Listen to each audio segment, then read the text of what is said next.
हमारे YouTube channel DJ Lavkesh भाई को लाइक सब्सक्राइब करना ना भूले।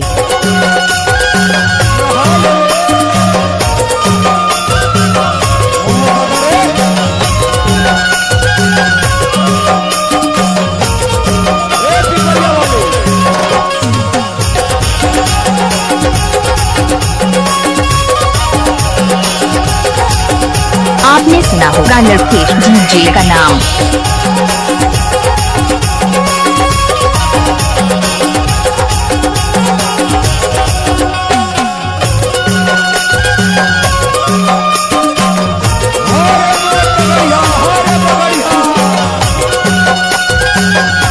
YouTube चैनल डीजे लवकेश भाई को सब्सक्राइब जरूर करें।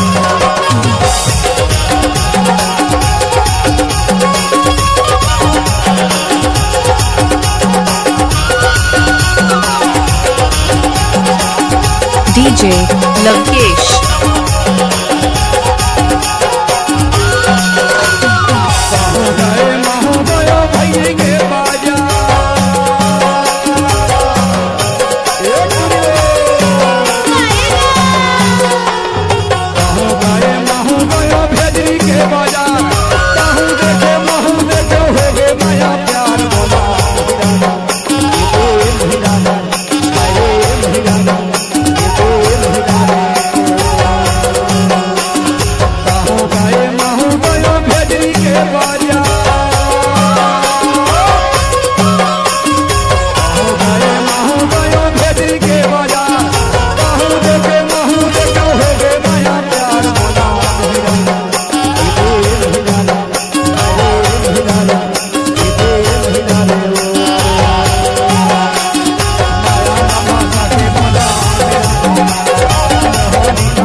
आपने सुना होगा लवकेश डीजे का नाम।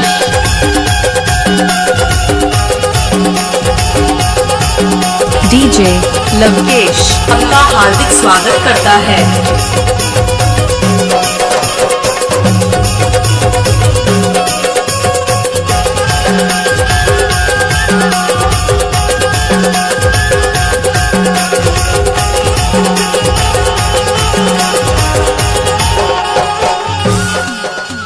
डीजे लवकेश आपका हार्दिक स्वागत करता है।